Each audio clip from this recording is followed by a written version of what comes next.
G R ನಗರದಲ್ಲಿ ಚಿಂದಿ ಆಯುವ ನೆಪದಲ್ಲಿ ಬಂದು ಮನೆಕಳ್ಳತನಕ್ಕೆ ಯತ್ನಿಸಿದ ಇಬ್ಬರು ಮಹಿಳೆಯರು ಈಗ ಸಿಕ್ಬಿದ್ದಿದ್ದಾರೆ. ಬಾಪುನಗರ ಬಡಾವಣೆಯ ಶೀತಲ್ ಹಾಗೂ ದೀಪಾಬಾಯಿ ಕಳ್ಳತನಕ್ಕೆ ಯತ್ನಿಸಿ ಸಿಕ್ಕಿಬಿದ್ದ ಮಹಿಳೆಯರು. ಸಿಕ್ಕಿಬಿದ್ದ ಇಬ್ಬರು ಕಳ್ಳಿಯರನ್ನ ಸ್ಥಳೀಯರು ಕಂಬಕ್ಕೆ ಕಟ್ಟಾಕಿದ್ರು.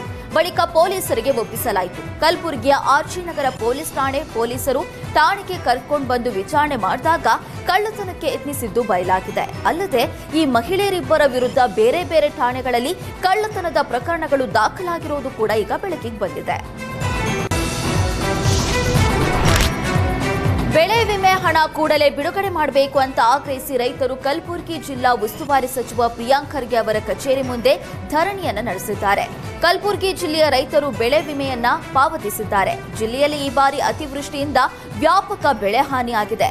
ಆದರೂ ಸರ್ಕಾರ ಇದುವರೆಗೂ ಬೆಳೆ ಹಾನಿಗೆ ವಿಮೆ ಪರಿಹಾರ ನೀಡ್ತಾ ಇಲ್ಲ ಅಂತ ಧರಣಿ ನಿರತ ಕರ್ನಾಟಕ ಪ್ರಾಂತ ರೈತ ಸಂಘದವರು ಆಕ್ರೋಶ ವ್ಯಕ್ತಪಡಿಸಿದ್ರು.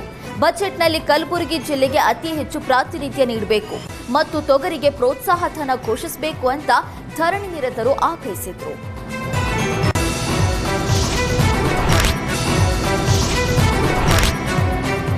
ಕಾರ್ಮಿಕ ಸಚಿವ ಸಂತೋಷ್ ಲಾಡ್ ಹುಟ್ಟುಹಬ್ಬದ ಹಿನ್ನೆಲೆ ಹೊಸಪೇಟೆಯ ಪುನೀತ್ ರಾಜ್ಕುಮಾರ್ ಜಿಲ್ಲಾ ಕ್ರೀಡಾಂಗಣದಲ್ಲಿ ರಂಗೋಲಿಯಲ್ಲಿ ಬೃಹತ್ ಆಕಾರದ ಲಾಡು ಭಾವಚಿತ್ರ ನಿರ್ಮಾಣ ಮಾಡಲಾಗಿತ್ತು.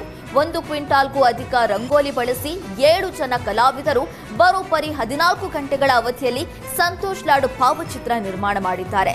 ಕಾಂಗ್ರೆಸ್ ಸಾಮಾಜಿಕ ಜಾಲತಾಣದ ರಾಜ್ಯಾಧ್ಯಕ್ಷ ಸಿದ್ದು ಹಳ್ಳೇಗೌಡರ ನೇತೃತ್ವದಲ್ಲಿ ಯುವ ಕಾಂಗ್ರೆಸ್ ಕಾರ್ಯಕರ್ತರಿಂದ ಸಂತೋಷ್ ಲಾಡ್ ಭಾವಚಿತ್ರ ನಿರ್ಮಾಣ ಮಾಡಿ ಸಂತೋಷ್ ಲಾಡ್ಗೆ ವಿಭಿನ್ನ ರೀತಿಯಲ್ಲಿ ಹುಟ್ಟುಹಬ್ಬದ ಶುಭ ಹಾರೈಸಲಾಗಿದೆ. ಶಿವಾಜಿ ಜಯಂತಿ ವೇಳೆ ಬಾಗಲಕೋಟೆಯಲ್ಲಿ ಕಲ್ಲು ತೂರಾಟ ಪ್ರಕರಣ ಬಳಿಕ ಹಳೆ ಬಾಗಲಕೋಟೆ ನಗರ ಬೂದಿ ಮುಚ್ಚಿದ ಕೆಂಡದಂತಿತ್ತು. ಹಲವೆಡೆ ಸೆಕ್ಷನ್ 144 ಕೂಡ ಜಾರಿಯಲ್ಲಿತ್ತು. ಬಿಗಿ ಪೊಲೀಸ್ ಬಂದೋಬಸ್ತ್ ಏರ್ಪಡಿಸಲಾಗಿತ್ತು. ಇನ್ನು ಘಟನೆ ಖಂಡಿಸಿ ಹಿಂದೂ ಸಂಘಟನೆಗಳು ಬೃಹತ್ ಪ್ರತಿಭಟನಾ ಮೆರವಣಿಗೆಯನ್ನು ಕೂಡ ನಡೆಸಿದ್ರು. ಇದೆಲ್ಲದರ ಬಳಿಕ ಇದೀಗ ಪಂಕಾ ಮಸೀದಿ, ಕೊತ್ತಲೇಶ್ವರ ದೇವಸ್ಥಾನ, ವಲ್ಲಭಾಬಾಯಿ ವೃತ್ತ, ತರಕಾರಿ ಮಾರುಕಟ್ಟೆ, ಹಣ್ಣಿನ ಮಾರುಕಟ್ಟೆ ಪ್ರದೇಶ ಕೂಡ ಸಹಜ ಸ್ಥಿತಿಗೆ ಮರಳಿದೆ. ಮುಂಜಾಗೃತಾ ಕ್ರಮವಾಗಿ ಪಂಕಾ ಮಸೀದಿ, ಕೊತ್ತಲೇಶ್ವರ ದೇವಸ್ಥಾನ ಮುಂಭಾಗ ಪೊಲೀಸ್ ಭದ್ರತೆಯನ್ನ ಮುಂದುವರಿಸಲಾಗಿದೆ.